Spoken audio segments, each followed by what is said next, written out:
Mia pa nya sala poto pele apeno mi do agbendina mi do moto de siade eyi mi awezova apoto ko onu pe woname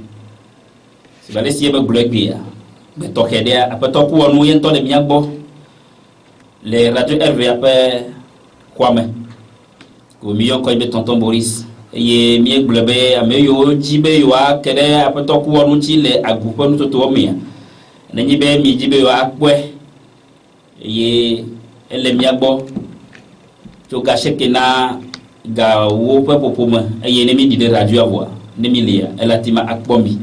alo ne dodo si olia mi aga se wole mi ape mozo amle fifia me ko apeto ko no ago wezo yo loko mi ape le meto fokeke enyi chobe do doni sala le ke bi agbare ani fo sesere mi balo ya mi le moadi wa bi ko mi aji chobi yo ape kaka je ntacha ke po mi a o pa yi nu ko joko ela be yo vire perikare ya ni papa fia po ngakia ntsale moadi ni ma ba po fofona mi le ke mi le de mi ade ni bandirwa kwa akpe na mi yo mi de akpe ko ami ko sebe mi ape toji no la ha o se nko eye o nyenwire be eva do mi adomema ke ma egble ko be ni be ya mere ji be ya poya de le radio la voix d'agua ete va fifia fa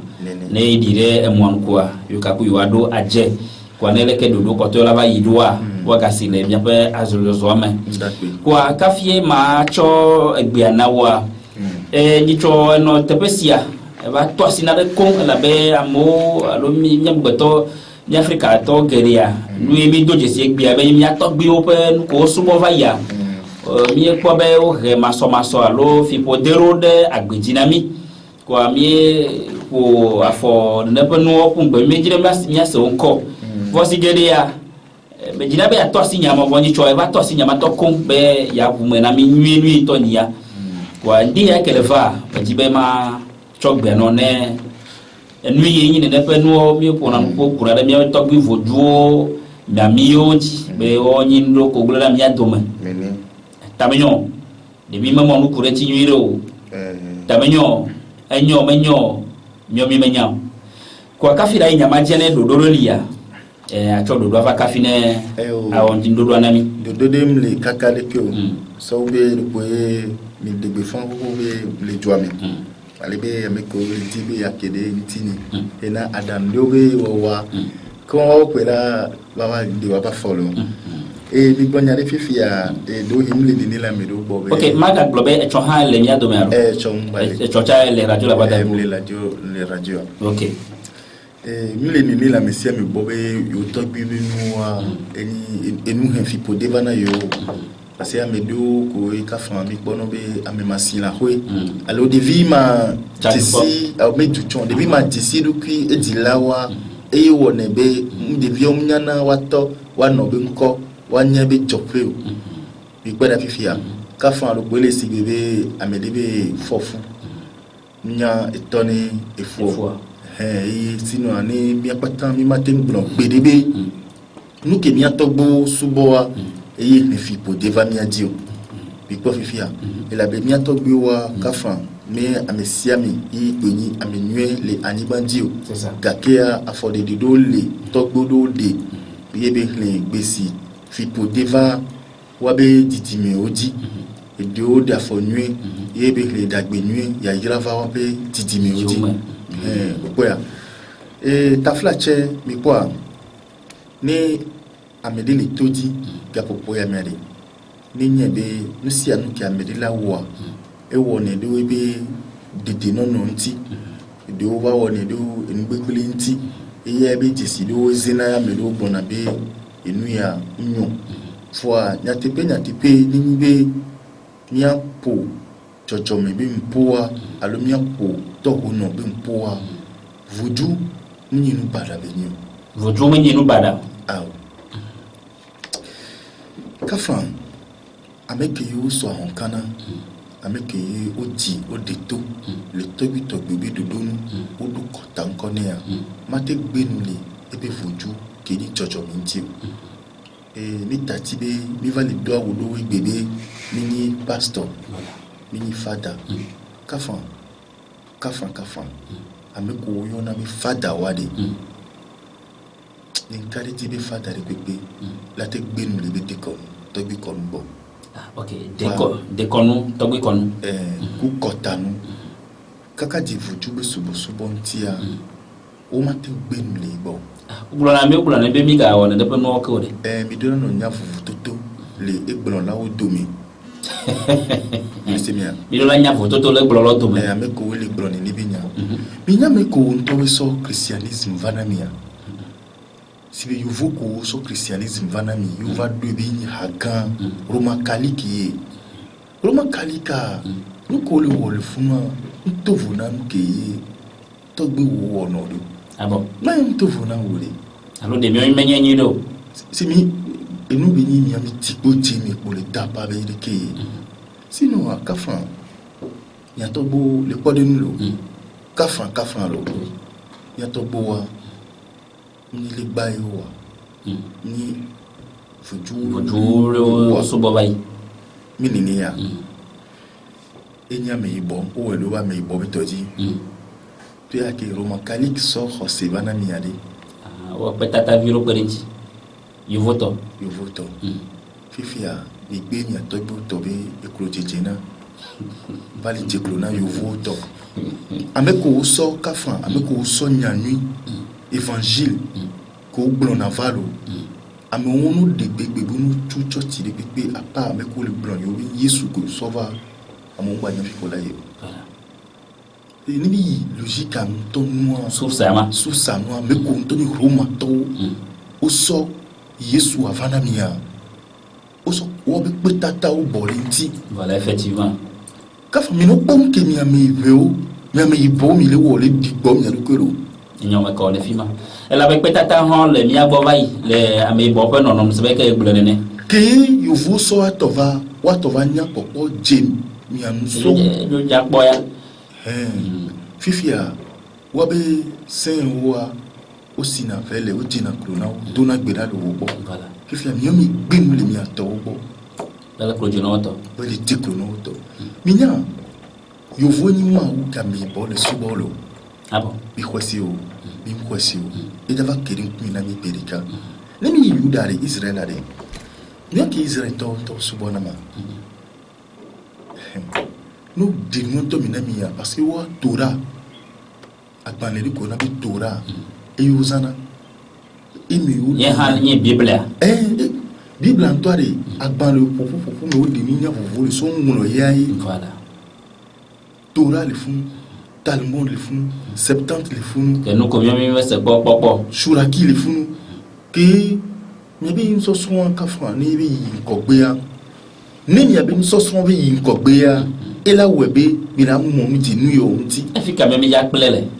ke na mi le dafo na mi alo ku ni bo tonya ni ke na mi bi mi kwese po wa mi o mi zonde ku bagbandia e yi won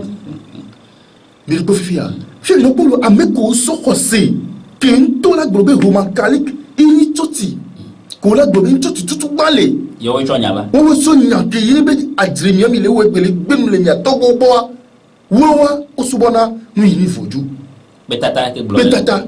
fifi o sona koklo so na kon le yuda tolo les juifs olo bi po vidéo ma tombe do merci juifs olo ameko nto gbobe funu yo di Yesu ale le Galilée le betere ma wo koklo so pronantina o sigbere kenya to bo wone yo to po aklo jogbo la menti gaso yi di kenu pro jogbo la menti ko koklo a muni nu be ni wo adu ana de zeme du no ni bo lo gbesi le nti o be yin atepe bo wo nu no wa koklo wa ma kan enumena me di pepe o ndele bona kafan mi ni oye egbe abi jojo me nu fiola de nia bibla ke la lo me ne mi o ku de ke la sini mla me do si o wa egbe nu le nu yo na be mami bo abo Monsieur Boris no nyam de wa o mi oye lo mi tati mi vivi lo pa player to fiare Yesu ari mi o mi le gbebe le sule Africa ndom sénateur de pepe o no que tout son ami be yesoare ni nous beni exister pas ni nous beni va me le hidede me be enu yan toto beni jo yo va jouer be film yo mais pas débat les yovo pe akpaji yovo de obien nyaya journaliste a bien nyaya yovo et le problème n'est pas nous allégorie mais c'est que na mio bi matem nya ne be jompe o ma il est signalé il y a jompe a trop vodi na mi de nous ko so de na mi ade e be nous be di le pour mi le kaka susu mi da que fa ba obenare les bibles en tomelo David be vi Salomon ben so be tu gbedo ho e be trop tu gbedo ho du gbedo ho ameke e gbedo ho won ke be trop tu wa e ni mami ko na be etame ton densu le funwa o le yo kode ni le yo vu be me astate tout que Salomon tu wa e fe be mamia sapata age etan asea ole fiasi biabe nkumi wo we sona dona ma wo nous ko bomme mi no bele ke gom yo mi le gbemule ya ka frande ke nya medo wo ndo po e di ndi na medo na medo le po ni ni do mi le semia voa ne ma pas sonya so pe ya mi c'est le Bible Matthieu 7 verset 21 et le globe si bele nyake Yesu va glona ya molo c'est ça et bien mini amesiami que le globe apeto et fia salam elle fia salam menya me kede kele yo be nkole wo nkunwa e la yo ni mi kakanya wa me ya e shobe o la teno yo Yesu be nkore ke o ma yo e shobe ameru yo na Yesu anto be nkore ko zana o na nkunu voa omni ni nebe dominino il est bien ça y be mi le blanc Yesu be ni amea ba wo nu te be le funu yo le voa ni so le de ndi me gona be ni ni bo le globe o la teno yo Yesu abi nko la no wo nkunu la no tisi bo be Yesu am tisi o wa akobe nu sendele ni be Yesu won tonto et il a existé ya nkene la ten de mo be nu sen la no wo dokudo ibe gbogbo la no wo dokudo ba mani be do ni fo mani be do ni ni na be le ble amedele aye fifio mais le Seigneur ça dit be ele si ba me so gouvernement be nko so le won gbegble kaka gouvernement to le se ba le manyo e bo be le jugement ba arrivé o le bonyo fifia minya gbogbo ko nam sa gbeto ya me lo biona be me kai wo yo mare dini bi an blona be di le toji bebe gbogbo ami ni yawa wo be na gbe agbeto ni bo be maude la fide wa me gbeto wa mleme vano kwada ayari nko ezoini nko esi nko anigba nko les quatre élémentaux merci gbogbo ami ni yawa wo be na gbe wo be popo juno noa imi amegbeto po agbele ke ne bi se me opro la fille be mi na mia wa me abe mia pe no ne be nyawe ya le pobe ngronyo so be mi mau de ka e wa megbeto gbogbo ya wa tisi be ni bona be mau e na be Gadland anigba mau e to mau e zo mau aya mau bo sadi enu ma po ni gbogbo ya o wo be dunu nuwa eyi wo eyi namse amegbeto ni nu ya de ka manke la amegbeto me akoba me o ma te ye ba me eyi amegbe gbogbo be do pe ke ko va do pe amini yo do pe ma ton yo o mi yo ne be amegbeto vo yo la yu e be nu gbagbe le monde nu la be poda be mi o amegbeto wa ni be gbogbo yo wa ni mi po si esi le miami ayale miami ezole miami anigba le miami anigba le ni kori akele yonti ya fifi a 5e ki mi bona be etera eli ni aya popoalo eli ni gbogbo de o ngbagbe amene o kekendi mi le se mi fia donc nini be obe anido wedo pas mini et tambeni et bien to bo subwe ani do godo e ke mi sewe le tododo e no abe tododo mi obe ma wo so ba plan kudo tu ko be ma patron hi ya que e mi to bo bona dan ya si ka ne o ke ya fe alors o ke appelé o be kedo de ke be nu ya ti po kwa nya be o po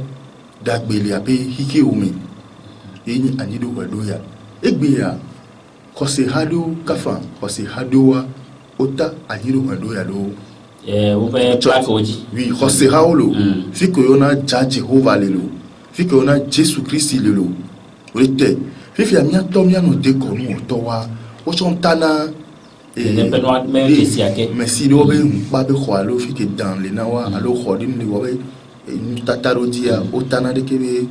enu ya lo ile se vivia nyarele ne pete bia sibe nyomi kwebe mignon voir hôtel au Rossébé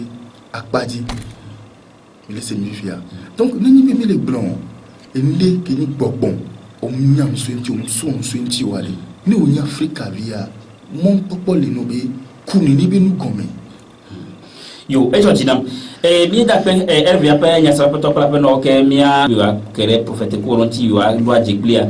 watima ava radio la voix d'Agu fifia ye nemie kpade wona me wate ho alonele ke wona potola ba yirwa zo potola ba yirwa waga side wona yame kwa apeto ko wonu bejima bi okokoko mia mamiji mi me do tan ye me ya me po ela be jina koko be mia yi de mia pe jotoko vogbe ato wona me le toke mi po mami ni nya be mami obenela morobo ma te destro ne wala ke wona ke me ke kweme eye amagugo to cho egbia be mami menyo eyata do de neda ka fi watifu wa ele boblobe mami amenyi nu gbeglo ne nwan le kede nu kai le be ne mi menya nu kurechu nu kai nya kure mami chi fi nya be enyo me kai fi ami alo me ke tona mi bo de na mami dama wala esi mami ani ameni pepe ke ndo kate de ku mami wa maten sio ah bon monsieur Boris ba fi kata ye jojena melo yodo bo alo mi me no gomoso de mami la mere bo Jessica ono na tepema Yesu va miabe Togo a mini gbe yori va miabe mami o balea o gale nko Yesu be msenkele si je me vieux hobby o le ba mami ba portole defuna o le ba le po d'existence egbegbe kaka va na fifio bon on a mis o da moro to no le church me monsieur Boris onyam senke nto so do na church ya bibubowe o tuna gbedo ko fika gbedo va na le wona popon me le poni ni po ni mi bu ne wa maglembe a hodi pepe tu ni ni po o va tu gbedo ko fiki ni bona be popo ki va na le ya o tu ni ni po gbogbo le ti kokoko ni bi nwa na ni do voilà ni gomi do pem le nde pepe si wa ndo na ta ko gba ne aliko ni na ke enu de bini ça dit avec nous la ti c'est émission ya lo ni ki mo ba si o voile ni be ni ya pe si de nya si ya ni bien me ko binade zeni ni yo na yo mi ma mi be ko la wi le yesu nko mi yi ba voice le ka zinini on a tout geda be mami ni to la medeme gbogbo ya ni to la medeme il gbogbo la papato no we do na ibo wa una de zide kala ko une enwadi ni le se ni pepe gomi ni mi le kudo ame ko ntoso saji mi nya mami ade kafa lo ni ke bi nya e hakin to so hosivana mi ya mati chofo mi gbiri la ele pepe la mo ti olowo re minya bon sama be minya hakin to so Yesu ke mi le alo Bible la ba no gbogbo mi to ti tori America la ba yo be nko be enu ya ke Yesu o ne be povia enu ya ke Yesu ho mi ya ke la mi no la ba mi la ba no yo minya me ko to de mo ke mo agbana la mi ma tabiyo be mo mu je ne pe nya won ti jelo nke mi komi do pe mi wa de nke mi la te ba no ko ame ko to so Yesu avana mi o so ho se vana mi ke o do de mo bi na de wa o Bible pere ti be mi acha mi ate no on le ndea minan kinto tututu yo le blona mi o ma te ben le mami bo elle avait ni mi pour le décider mi o sona e non le décider Sofiana mo Maria le rosiame mi le quoi il décide qu'il va le ni bobo ami néon que so pe ko kokona ni dinamo be o le pondre kusuya o le pop enuya amlemandi bi nyali apetom date nyon le do ko mi gbedi elle avait enuon to le nyon to enuon le nyon mi kimi tele trop le dessine kimi nyowa autre soit son ami to momo dibi ni mi ano wezo fi bien senti ko kana na yovo ta ele bolo fi jabe o manya na mami wala ten de ni la menoa la no agbe ya ko agbe wala mami wala abo ondine et to et si ben c'est une na bi ondine ale et yo ni na bi yo mami parce que si do mémoire et si de pepelo no dede jana kwani e do mémoire wona beto c'est ça et si ami akpatinale et si ami movie dinale et si ami dandinale et si ami landinale que et nous on est ni les sciences moa nous devons contredire ni anton ya no kobe boboya nous boboya nous va nous aussi là nous au bona on a jamais nous que le yobe mami moi et puis boboya OK tawenyo mi le no me chaka et nous un petit togo au sénanima au nom qu'on a ni dans le vous sapata Archange Kibenia une na mo Gabriel Archange Gabriel Sapata Aniba et youma les yuda to ko so bi bible afana mi le possible bi Africa be mawia le be ñu fio mo o yo ne be Archange Gabriel ke bi man ko wanya be ba do ba promi bana be Aniba ke brocho le ma Aniba ke brocho le et na be o be dollar de kaso fodo atia kudi so de katari Aniba di o yo na gbogbore o po ko mi le Aniba Sapata bi Sapata ba la fomi et ton et à foudou Aniba le fond et ton le film de chambre do Aniba le et nous voit Canada Sapata vous nti on a même né minde gomisi ami oli la monsieur Boris ay mi men pa polo ne be biom mi nyama zigere no yobe Archange Gabriel ko to mo ami mi ko se ba man ko yo nu ka mi me mon jenchire ko ya tore ke mi le blom le nya bobo kakaban fi fiade que yesu afade bobo ba le exister ça existe depuis il s'agit encore nko yim le chom le coup o le da sori waji vo agbesia gbe nko le plan pour patore on a mi nya be zige gogo to chumyo to mi agbo a betoni ti siru kwela ça dit mi le doit ba le quoi monsieur Boris OK pour te kon mi ke ji ma bio a nyebe nya be de mi mese mami ago mi nyido de mami la me de gbo Jessica ela na yo anya be mami le ne pa mi agbo alo mi le agenda de ne de gbogbo si o me ji mi ase enu ko ko de bi si beni kafan eva vemi be le mieto biobe do donu yo nyanya wo bona bi mami la me boa ameba gbe no trona si bi eno na kokko nyinyi ba gbe mami nini ko na bi mami amlo na ko na bi di kokko nyinyi même so de bien no PV alors piton ke bi nya ni ba pour to chano vego on da ko do da photo le ko communiquer ngbe la so hala si yo afoko nous on a dit mami non na megbo o la descend la TV jabe un toa o so beble vivu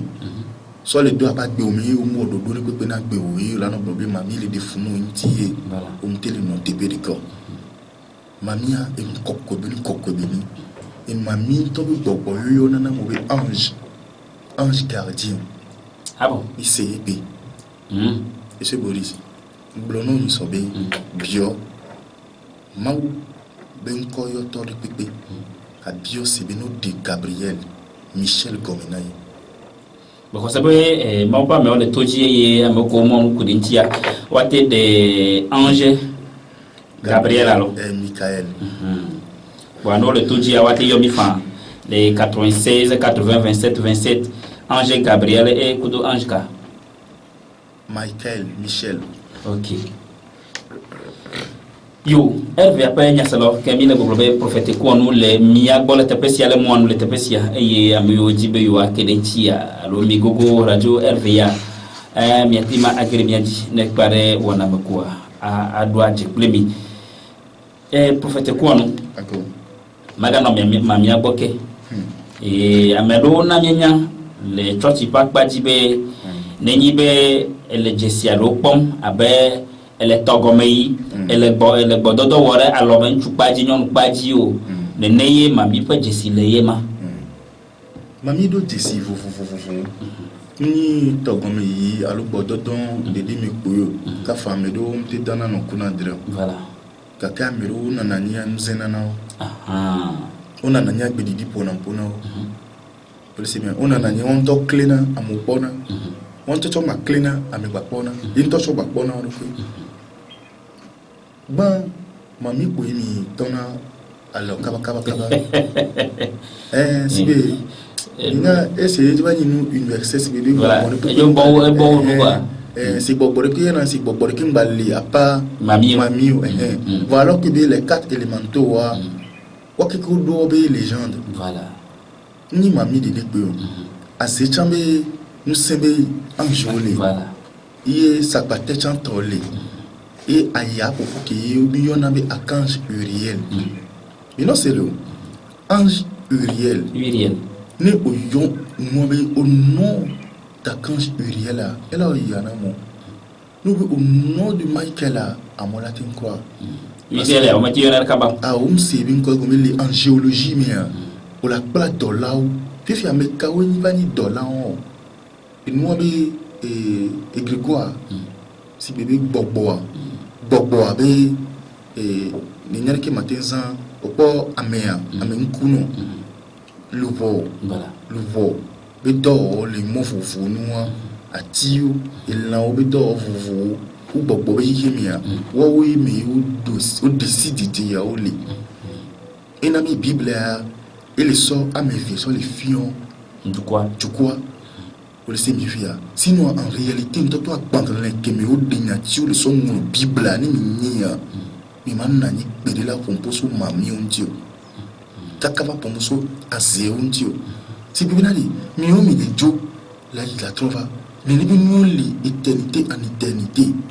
alebe entité spirituelle ochoni uli mafo o ni gomedo gbe na ba gbewa wa be kan ni amiye wo yarike ni ayabe nous semble me o la jogwe ni o mi non poku aton ki ni gbogbo pe wa o la jo parce que élément mi ni o ke kia eter ki ni gbogbo le dominer o be dagbe wa me fi mi semia donc agbeto do la respecter yi yabe principe oui ni o la fa no titre de gbogbo ntio kafa ko jo wona na mi ba sia ari puis aziari zene ni o la tenya na mi o zene ni o la ten dynamique abeto le doya na ndo kuyi mino anamoni kudu mi abe gbogbo mi semia ni bi elsibi amede ni pouvoir gbogbo won pouvoir yoni o semia nous sento yoni hiyami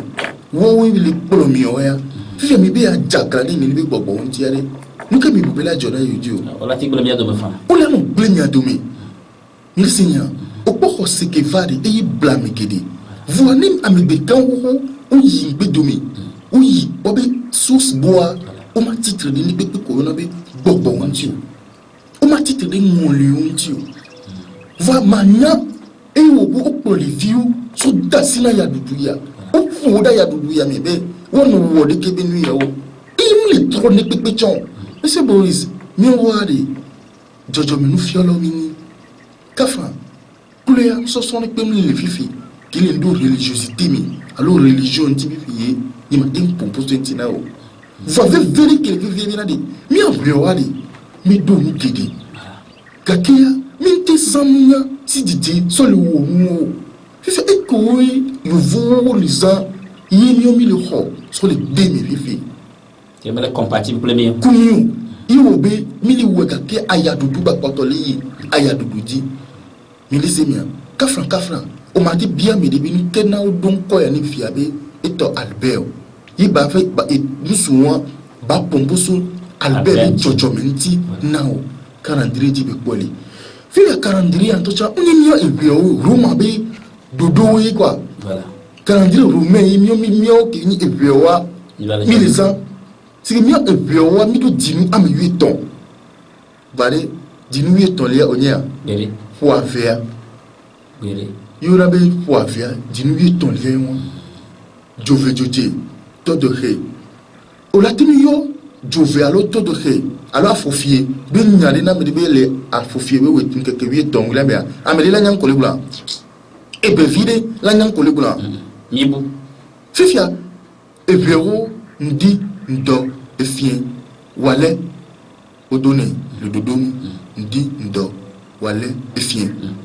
le yofo boa bonjour bonsoir Bah. fa ekbeya même to même nyanya be gbedodo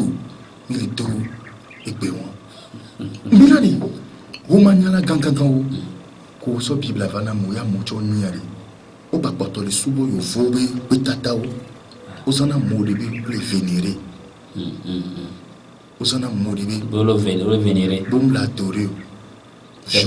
C'est pour l'obéir. Jour et nuit. Fifia legba ke eto ke gogo no tena wa gbe o ti o hen kaka yo sinya. O va so katapila. O ba legba won.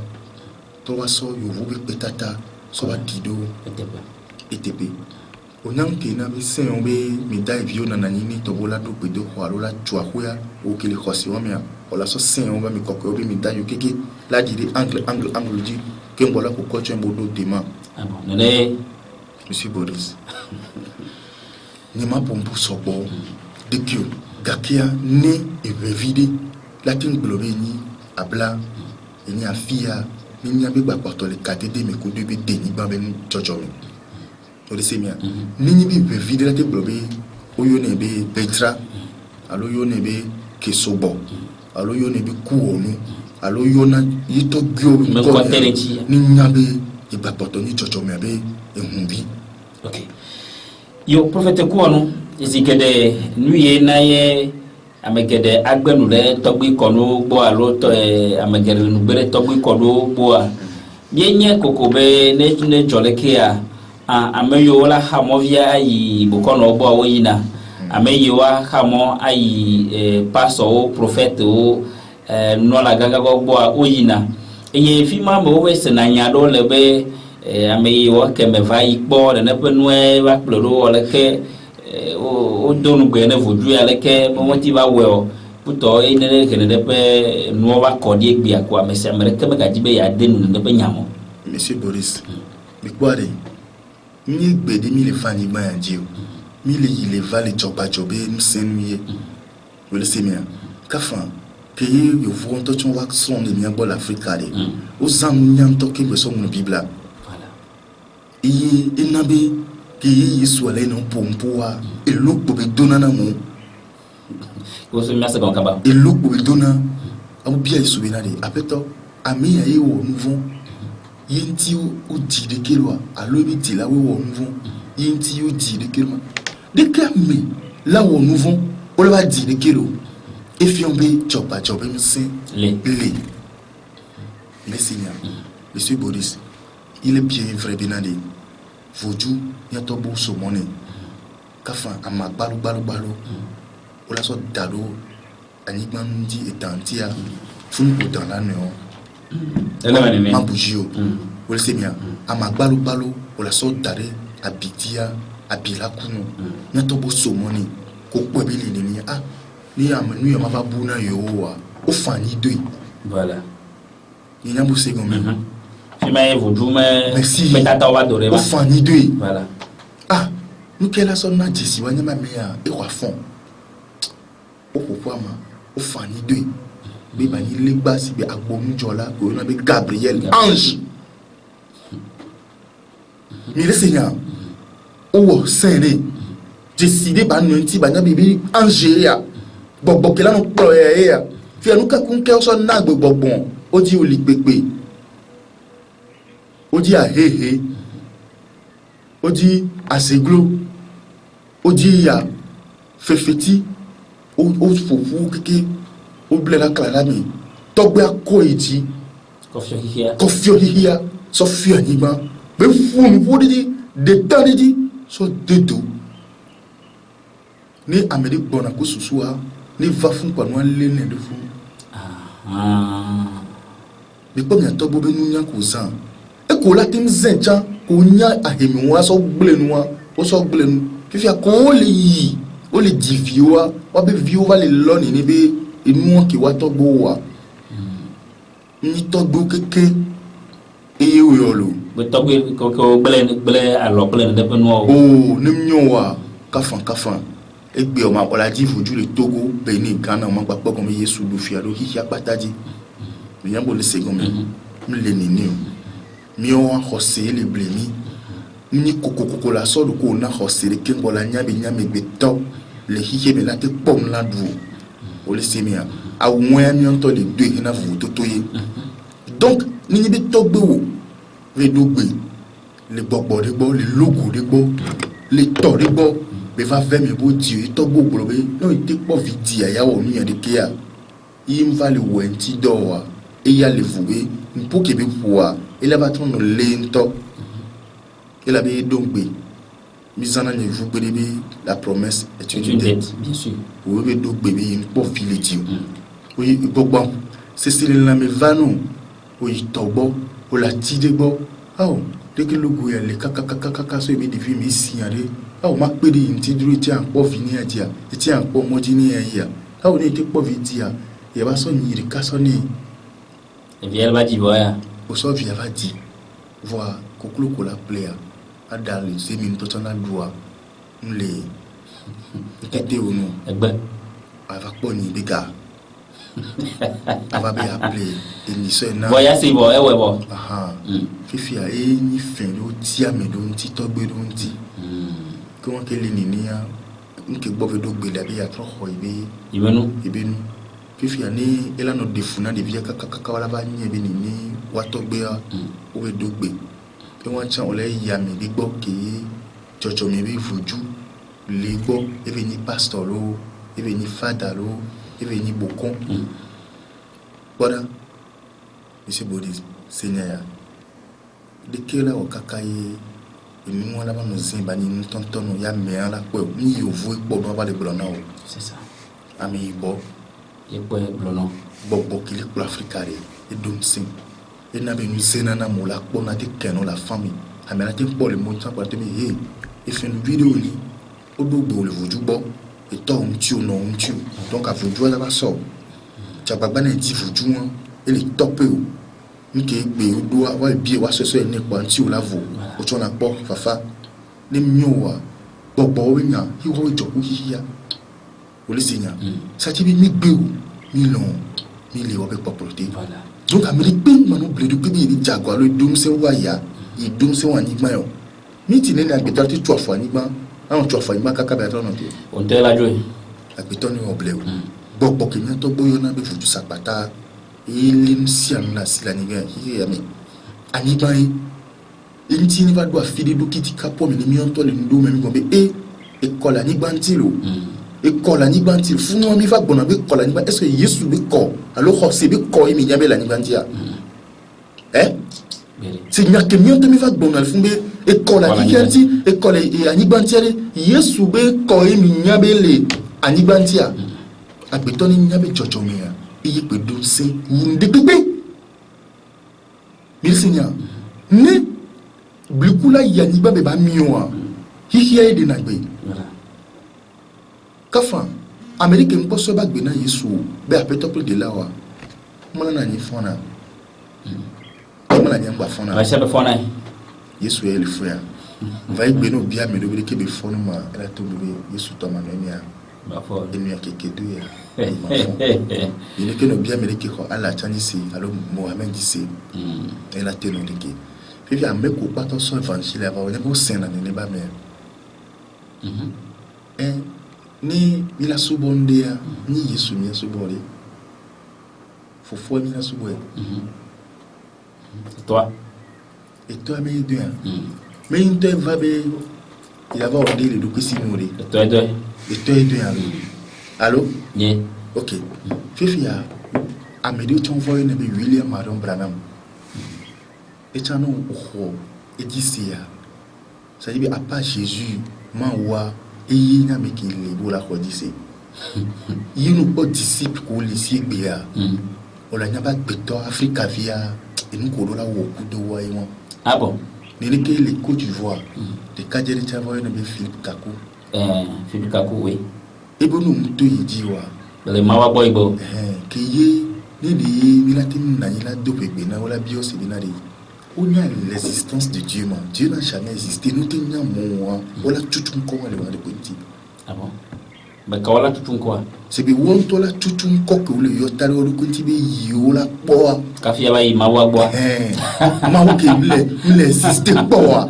ni que les bénia ni non nous de les bénia et bi eni daro ni mawo béni nous pas population qui soubonné ah bon yo nous béni donc Africa yesu to wala bo sumema et dit to les bien pour la civilité monsieur Boris abito que bébé manyowa avec bébé manyowa ni bela no on a mis tout de bien ça fait la volo roseli blemilo et boubou bakona ame bula no va na ni trône pépiton aya du bouke mi juyalia ni on a mis alum sene la fidea amo les aînés sont des juya voilà tobemu chocho menusia e ba poto le bibedi dès que mi en tomi les bénir mais les aînés sont les on fit yare et il n'a be do image bout il n'a be blele je jene ne kafa ni bon bo ni chochi de na no yin ni na be wala de pofia ni bio nya fe nya ba te benti o nya be ma ba me ala me ke yodo ko ma ba me le di ku na ni pojom dia ay oblone le bo ko do rome merci mi jole de ko to jiro de ke ya to bo sona de ko ma bi bone bo so gbele na no be fi podia o nya be ma ba me le pompona ju ko yo to pera e ho be bon dodro ni chewoji e ku bata le vaoji dok bata accident le joroji le yesu ben comme bi senene monsieur Boris Mauba Homi a décalé pour des blagues bébés et béa. Et qui va le coup. Et dit pour vile. Fifi a déjà les miens bénis en conscience noire. Et nous, nous avons mis les blancs. Les yeux bien comme les Dogbera, nous trop pour nous.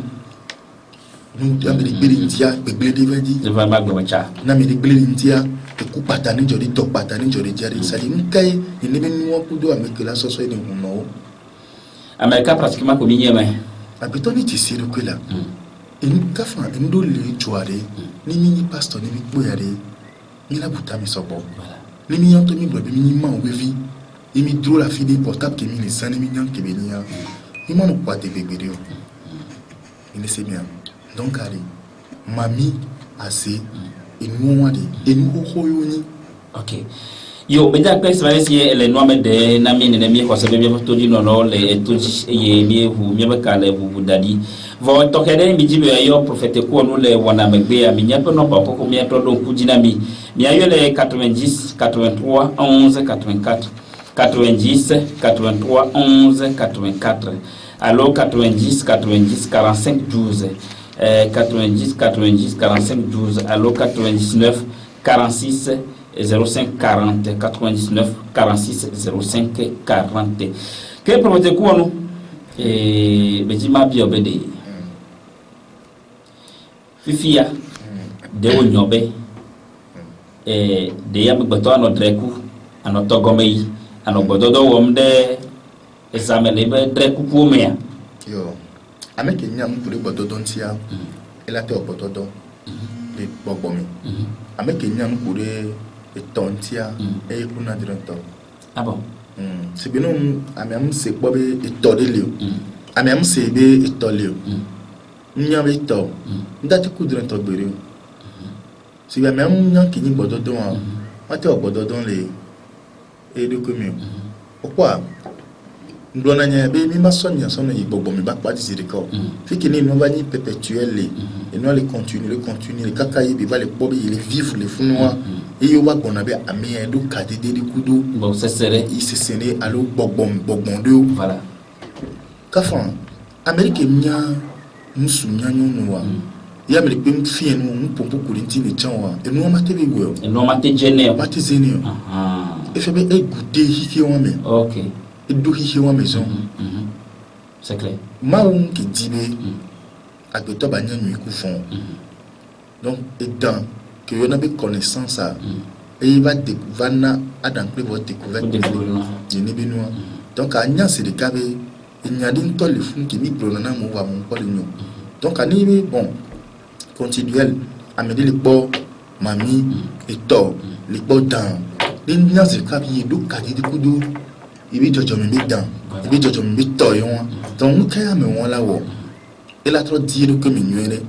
o le simia ba no anamoni kudo bi pomo c'est tout ok et amero blo na be amo pro yo yi te pe ma voye blo be ame ape gbogboe gbogbo wa lo gbogbo sibe ame abe gbogbo obe okporo na yo yi na la bo suna gboe ma ame ado me ngoma de ka de ko na mi nya ma be no yo kudre ne yo yi na fi ma zan yo suna gbo ele ha de mi ele be ka de mi on donc ani le ba mi won o la preso de chocho mi ba mi o gbo ame ko gbo na ni be bonbon be dogbo a o we la pere ti fi o ba nya gbogbo ke tututu le so kudo ya e be tin do ka de kudo ni bi nu ok emeko mi de akpe yo le vodupe akpadi gedea amiado va dinavi eye de viova genado alo de viola nani zare kwa la jedo eye no ye mejipe ya ovase na be vodu ya be ye voa mi menyana ka tututa ye taye vodu va le cho de ne de vie ok o pa mi be ab généalogique mi ari no mi di simi atogbe kan ke diamede ami won ba di towa ola ke nya be juju de bi mbini le semia e na kaka sona mi le pome me kwe e to akwa me le pome me fe jova le na mi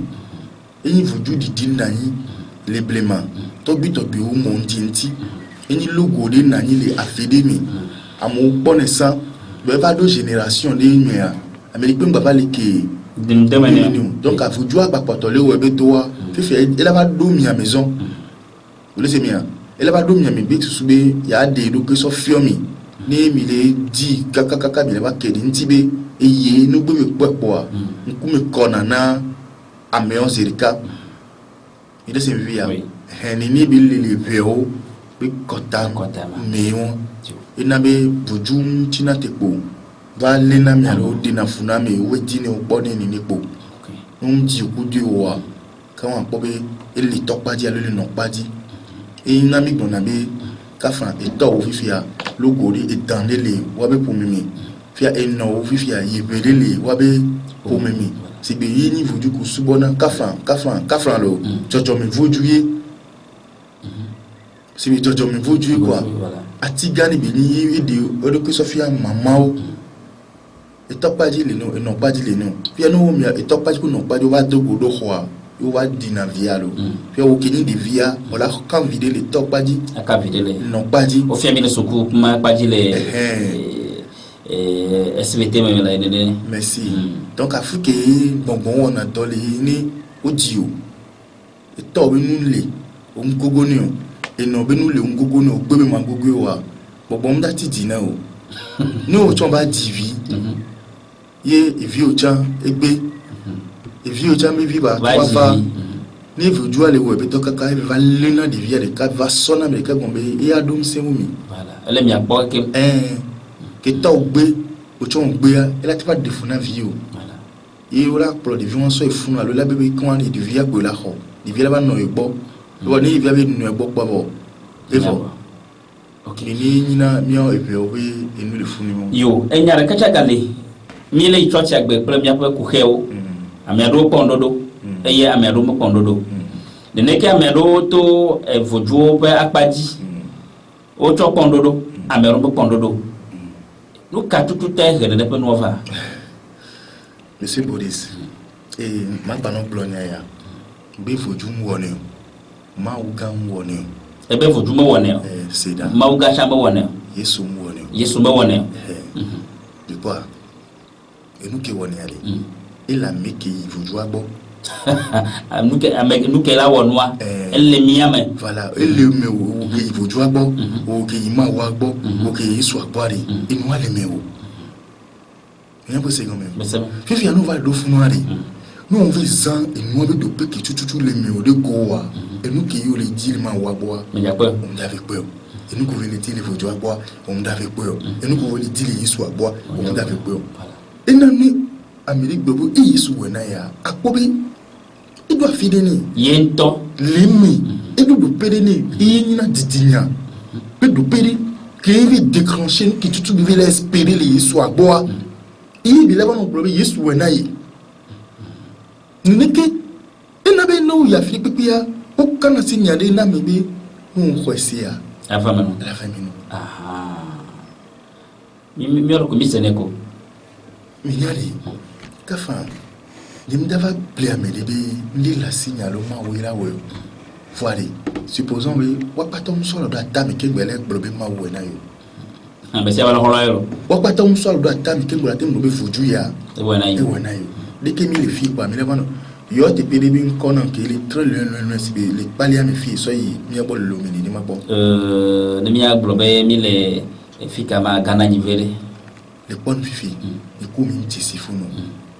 yemi le radio ande kan ba manu pa jobo be fojure le gana nive et wori kinama awula si pe soyons enfants là ni o pas soit dit que le won kun huile d'olive que le church homi o wa le koda me si à midi ni il doit filer nous sans rossi wa madi dino ero la za koso ya anyo energie le mo merci a pere que le mewa i nyona vi na moa ina nous la hoya me fo joamda dio nous li ba me a homia mawa nda dio nous le homiari yesuari nda dio se bo bebe nyan kele o mi ka ke bombe mi ne kenu ya yo ya ce qui veut dire benani il nous la béton tomé va kiriko la poko do wono yo la no nya a mekitu yo ni ndile nya o la nya fi ko la di toa ni ko se ko so dalo me ni yo ya o le se mi ya fu mi so ko se so dalo me na mi le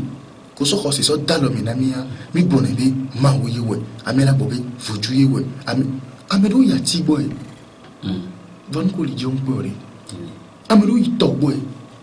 mi nan te ne ba amedo ma ba te foju pe wa foju de pe comme le yi mi ko on veut bien nous bogwere van ko li jom boy o li sankalo forme le boy o sa vo dopo monsieur Boris amoyi Israël tumi fi o yan ko ve wa e pe o wi le pompo e pe bo ve ti kro le do bra ni pe e pe que on doit venir yo wa de ko ko la ni et puis c'est là et puis vo be mia da si pe subo dare monsieur Boris de que Milan noire et il y a mes 2 millions milisimia amodo avion ka vevi on me dit ma ou le Joshua Tibi bon trop bon ni alors Joshua Tibi ho les consultations mais aussi un tel gangan on va pas une journée ou 10 jours le fond ou un mois le fond Joshua Tibi to be dans l'auta trop bon ni trop bon ni amoso États-Unis France Germany où Joshua Tibi bon amoy Chris bon wa nko le dia on peut Ghana mi mawa mi gankaka we le funu kakari milisenya bo de nu yala la covid et tolele avali habito na yimi senya ori le yovo en tolele live va affecter mi alo moi affecter mi que fiare kai OMS organisation mondiale wo on décide de toi et de à toi alors et c'est tout et moi li on dit que ça les church de pépéni ni de pe qui ira activer l'énergie au lieu au labo bi church kaka encore etiko voilà prophète quoi nous c'est ma glorifia il y a titre bien tu ma abio et me suivre on a des les Africa numéro 1 Patrick Ngibadon et na mi le nyale pe wona bebe mi be to mi chople énergie vovovo et mon do lié mia to kafi anyon ne pe et ni ma migu asiola me ko énergie ko nyi tola we ya de to bo pola no yila ah bon we ya to be si ami asalo ku ya fu kumi ni pétrole yo la no we ya o la we ya zandia ne avemo la ya avec no ko ayala afemia et ni énergie ko bonana mi c'est fini oui o pas énergie agbe kamo yele il faut que me fi no la yele pe te gbo mi ade do ko ma ba peut être 2000 yo mona be nya bokbo agbe yo na agbe kele no mi ya voilà alors nya me kele imia miama ya o le semia fifia mi nya ya ko be vio wa mi no na ya be nya gbo ya mi ni to vio wa mi no na gogo na to nyani ba vio mi no na ona senani ma be gbe ona ka dede kudo agbe kele no mi ya mi do na no ka dede mi kudo energie ko bona yo ah bon il y a qui même saumon ni binu Amérique saumon ya ila no sans force wa so no dadoni mi oya ya no sans force wa so no kunni mi oya voilà ni no le yo ok fifi ya nani be ameren to se bele ke mi le glo fifi be obe ne mi aglo le be gomi alo e bobo se bobo ke le mi am be tome ke nana mi dodoa so mu ko ngbo mi ya voilà nani be amede jibe wa fio yi ala be mi on to mi menyo amero ko mon kure ne pe no ati ko lati fio mi e na amede jibe ne pe ita jibe ne pe bobo na nyode yi mede ne gogo wade ni doc ya gbe ton to individuel wona so ro kwenti ni senya oui ni dodo ke yura so no le chocho o menube ojilanya kapopwa ojilanya utoton comme du pe ya do ko wona ya me na nani o se mi oui le po fia ne o tem son dodo wan dia ke won o la pom jijini agbewa voilà non na po ni ni ameli pepe ke le dibe ya réussi ni ba nyebi jojo meri ni ba ve me be etobo be la yari e la nyari ko gogo na to ni be jabe kuti to me yoro ni ela no ela ito abo de ko pona ko ku toro e to ka o to sasraya to sisi ya aveme ya de ke bila no aveme do nu ka bila no wo de ke bila no do to kiro e nu ko nana ame anu na ka de mi ye dinani ya e yi won amede gbona be o ni ele yan kaka be la senti no be yan pa amede la vala on kanu actuellement ka franlo voju mawu mohamed yesu boy amewa ya amela penser ni fifi quoi la va mener fox on le nyamila si minga so ni tati khose da nyari ya patambi ni nwere kingwe khosi o va vola et ni yeni mo importer wela mo va afrika kingwe ola ok e ka fran e biare e vi ko mi ami bo vi mi de diare mi nyabe yo vo le pla o na mi via ko so ba pla ke o so le na le mi de o jité la mi ba ko mi to ba le pla me vi o de e la na la ton vieux via viola ti te limti we la tik be fan la donya de ni la bi ya im le mo bo de parce que que o be le roi et tofu voilà que be o ami bo vi o la divia yo vola hen bien non sans le savoir nyami kafra afrika to mi anyo le mi document ni nyowa enu ba pato ba le gbelele mi anti bibi abiom nyade me jima abi obe to asi ti chavo ela be nyu to ko nyebe menyi wore ka gbo taminyo gbe ya me ro no sebe énergie ale le miame lo bogbo ale le miame ke nami to tete de nyebe meti nyono de pe bogbo le miame mi o ha mi do mi su ete abianu e no la femme na mi ya do mi aji femme na mi ya ko e no la femme na mi bo de manya to we be mi ya magbo be we bo amo ha gbo yi mi o ha mi le ne ba me o le sebe mi o chanene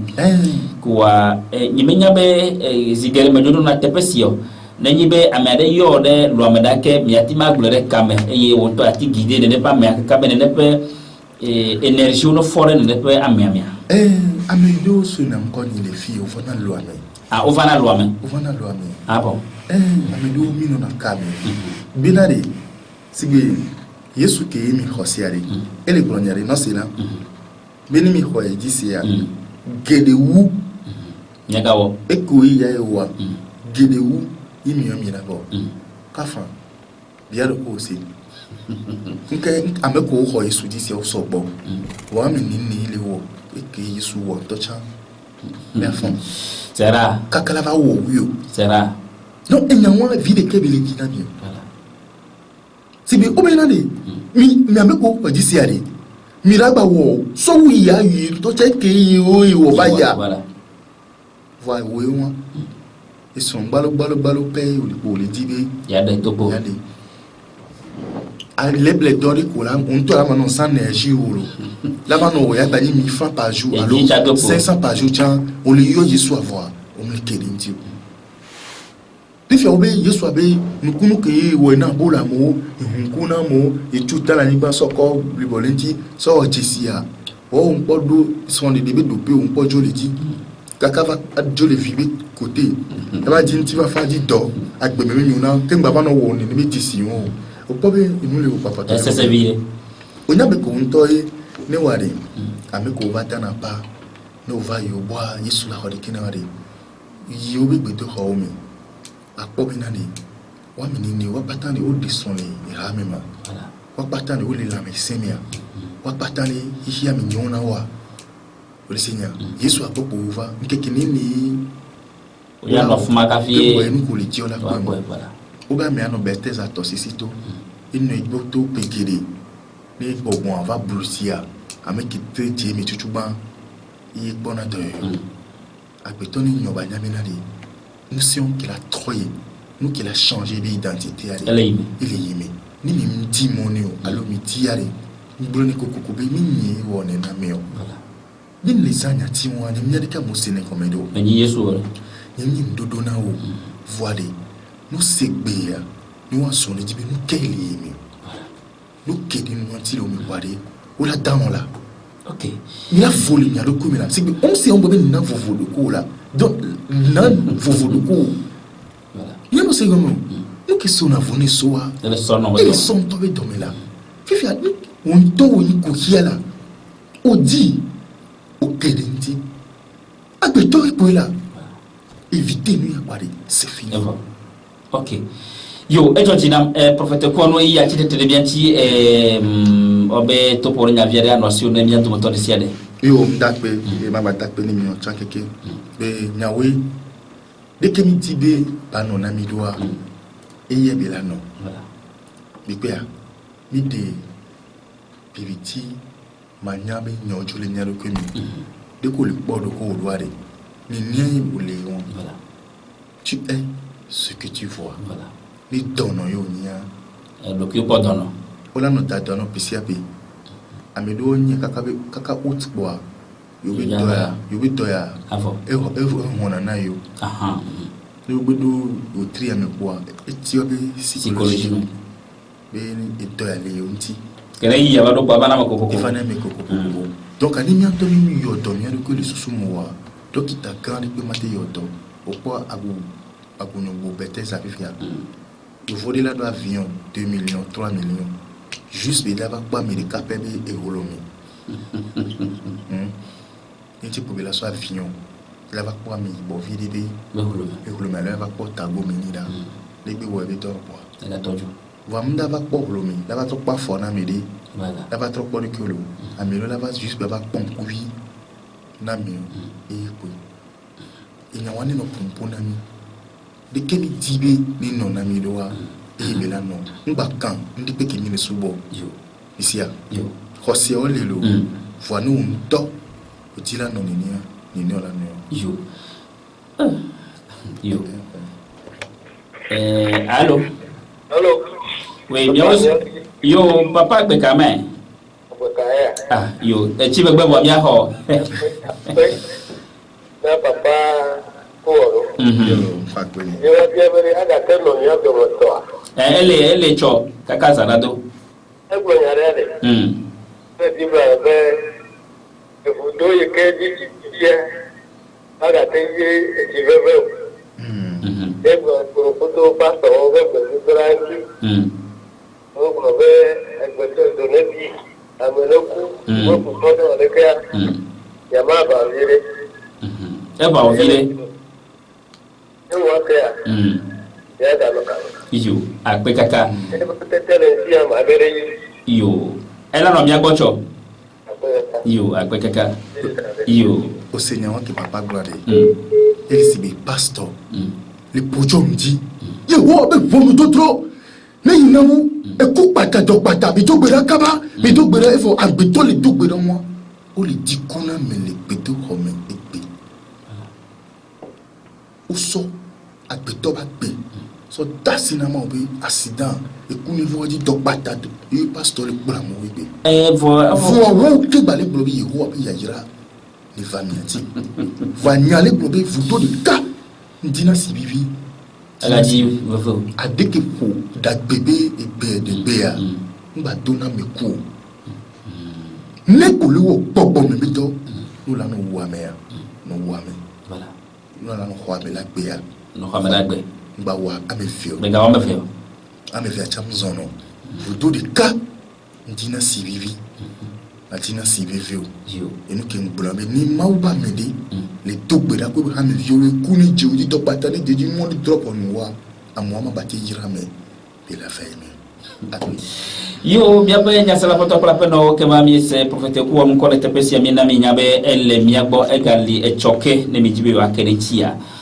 Mi ati Keretile à Gou, à l'opale, me ponu tome fin, café, mia a Keretia, l'homme, mia fio, le tuta, mia Keretilia, mia nami, à l'homme, mia eu le nom basio bonadi, 90. 83 11 84 90 83 11 84 allo 90 90 45 12 90 deux fois 45 12 allo et peut m'ouvrir 99 46 05 40 99 46 05 40 ne peut non pas les WhatsApp dit ne me quoi mia akereti les affiches affi pali meyo aguyo domino chan. Voilà quoi les dominos. Ah, voilà quoi les dominos, les balimema, nos textes comme rond-point.